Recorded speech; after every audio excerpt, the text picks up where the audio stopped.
will begin now.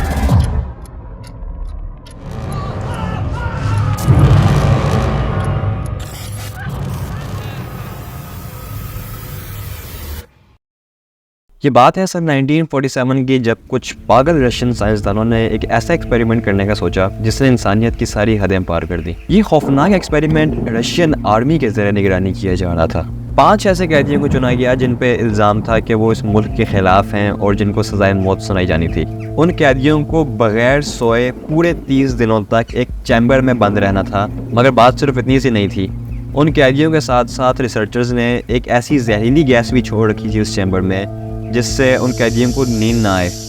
न जाने वो ऐसी कौन सी जहरीली गैस थी जिसने उन मासूम कैदियों को जीते जागते हैवानों में बदल के रख दिया। आज तक किसी को भी नहीं पता चल सका कि आखिर वो कौन सी गैस थी, उसका नाम क्या था, उसका मकसद क्या था। बस इतना बताया गया कि उस गैस से इनको नींद नहीं आएगी। वो देखना चाहते थे कि अगर एक इंसान 30 दिन तक ना सोए तो उसकी बॉडी में क्या क्या असरात ज़ाहिर होंगे। मगर शायद उनको खुद ही अंदाज़ा नहीं था कि उस गैस चैम्बर के अंदर वो भी एक्सपेरिमेंट नहीं बल्कि खुद शैतानों को बना रहे थे। उन कैदियों से झूठा वादा किया गया कि अगर वो 30 दिन तक उनके इस एक्सपेरिमेंट में उनका साथ देते हैं बगैर सोए तो उनको सज़ाए मौत से आज़ाद कर दिया जाएगा। पहले 5 दिन तक तो सब नॉर्मल रहा। कैदी आपस में बातें करते, वो बुक्स पढ़ते, न्यूज़पेपर्स पढ़ते, इवन के रिसर्चर्स के साथ भी बातें करते। बेसिकली उस ज़माने में सीसीटीवी कैमरास तो होते नहीं थे, तो उन रिसर्चर्स ने उस चैम्बर के बाहर एक वन वे मिरर लगाया हुआ था।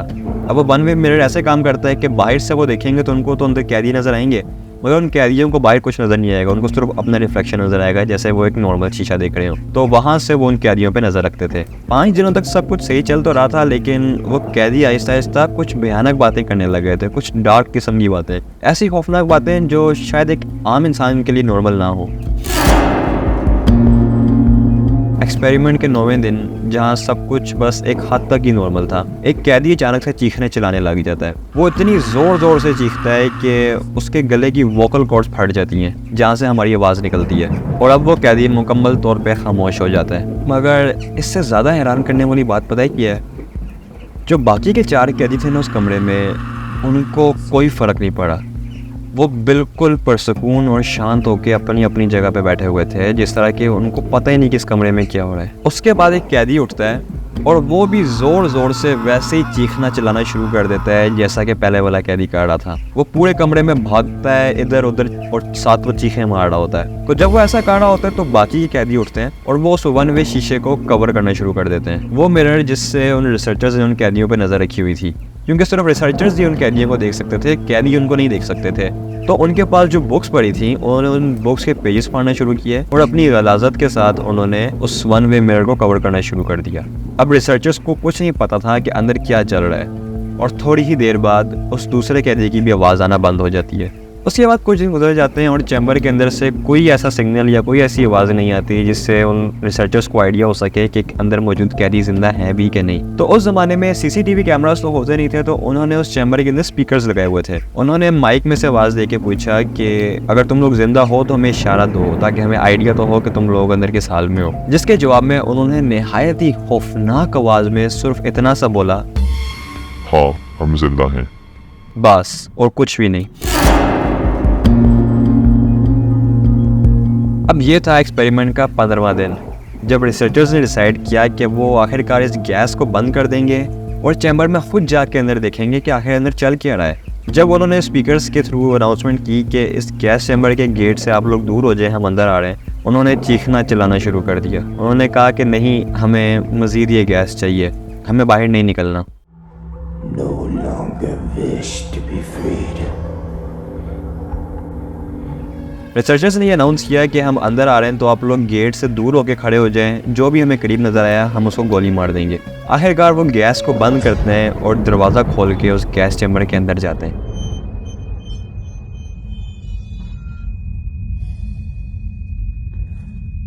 जब वो अंदर जाते हैं तो देखते हैं कि उन 5 में से एक कैदी की मौत हो चुकी होती है। जो बचे हुए 4 कैदी थे वो अब इंसान रहे ही नहीं थे। उन्होंने खुद अपनी स्किन, अपनी चमड़ी को नोचा हुआ था, अपने आप को इतना टॉर्चर किया था कि उन्होंने अपने मसल पार्ट्स को खींच के बॉडी से बाहर निकाल दिया था। उनके ऑर्गन्स उनकी बॉडी में से बाहर लटक रहे थे। वो लोग एक दूसरे का गोश्त खा के जिंदा थे, मगर जो खाना उन रिसर्चर्स ने उन कैदियों को साथ दिया था उस चैम्बर के अंदर, उसको उन्होंने हाथ तक नहीं लगाया था। और 15 दिनों से वो कैदी एक दूसरे को खा के जिंदा थे और उनकी शक्ल और उनकी हालत बिल्कुल इंसानों जैसी नहीं थी। वो लोग अब इंसान रहे ही नहीं थे।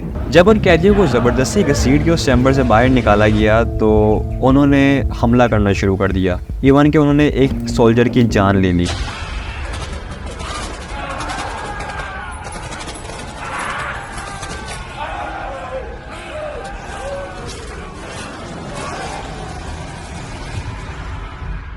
और जिस सोल्जर की जान ली, उसको जो सोल्जर बचा रहा था उसको भी इतना ज़्यादा टॉर्चर किया, इतना ज़्यादा मारा गया कि वो बस मरा नहीं, बस वो एक जिंदा लाश ही था। वो लोगों में एक अजीब ही किस्म की ताकत आ चुकी थी। वो लोग आम इंसान से ज़्यादा ताकतवर बन चुके थे और उनकी इतनी बुरी हालत थी कि उनकी पूरी बॉडी जगह जगह से ओपन थी। उनके स्किन ओपन थी, उनके मसल ओपन थे, उनके ऑर्गन्स बाहर गिर रहे थे और इस सब के बावजूद उनको कोई दर्द महसूस नहीं होता था। उनको वो जितना मारते, जितना पीटते, उनको कोई असर नहीं होता था, बल्कि उनकी ताकत और ज़्यादा बढ़ चुकी थी। और इस पॉइंट पे आके उनको ये बात भी कंफर्म हो चुकी थी कि इन कैदियों को मजीद इस गैस के अंदर ही रहना है। अगर उनको ये गैस ना दी गई तो उनकी मौत हो जाएगी। उन 4 कैदियों को ज़बरदस्ती पकड़ के बाहर लाया जाता है और उनको मेडिकल ट्रीटमेंट दी जाती है, जो कि बस एक नाम की ही मेडिकल ट्रीटमेंट थी। उन्होंने बस पट्टियाँ और बैंडेजेस लगा के उनकी स्किन कवर ही की थी। कोई प्रॉपर मेडिकल ट्रीटमेंट बनती ही नहीं थी। उनको वो क्या देते जिस इंसान के ऑर्गन्स ही बाहर गिरे हुए हैं। तो जब वो 4 कैदी बेड पे पड़े होते हैं तो उनमें से एक कैदी की मौत हो जाती है, जिसका रीज़न यही सामने आता है कि इसको गैस नहीं मिली।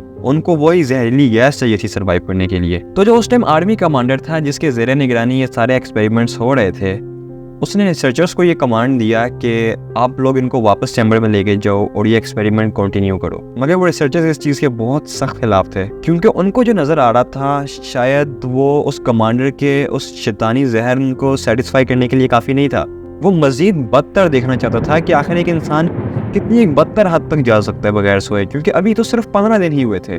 मगर अब वो साइंटिस्ट भी उसके ऑर्डर के आगे मजबूर थे। वो भला क्या ही कर सकते थे। जब कमांडर ने ये ऑर्डर दिया और वो सारे वापस उस एक्सपेरिमेंट रूम की तरफ जा रहे थे तो अचानक कमांडर ने आवाज़ दे के सबको रोक दिया और उसने कहा कि उन 3 रिसर्चर्स को भी उन कैदियों के साथ अंदर चैम्बर में जाना पड़ेगा। ये सुनते ही एक रिसर्चर ने बंदूक उठाई और उस कमांडर के सर में गोली मार दी और उसी के साथ उन 3 में से 2 कैदियों को भी गोली मार दी जो कि बोल नहीं सकते थे। अब उस पूरी की पूरी मिलिट्री रिसर्च फैसिलिटी के अंदर सिर्फ और सिर्फ 2 लोग बचे थे, एक वो रिसर्चर और एक वो तीसरा कैदी जो कि बोल सकता था।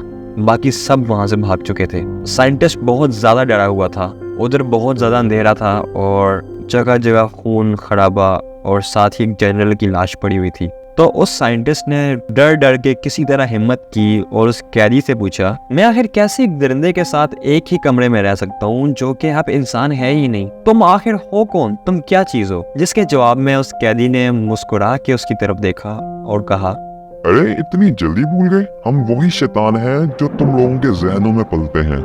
हम वही शैतानी ख्यालात हैं जो तुम लोग अपने जहनों में पालते हो। उसके बाद कुछ देर तक उस कमरे में मुकम्मल खामोशी रहती है, बिल्कुल सन्नाटा।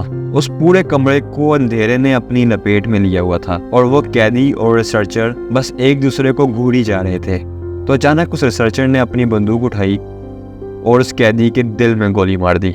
आखिरकार अब उस कैदी को 15 दिनों के बाद सुकून की नींद नसीब हो ही गई, मगर खून में लथपथ उस कैदी के मुंह से जो आखिरी अल्फाज निकले वो ये थे कि आखिरकार आज़ादी।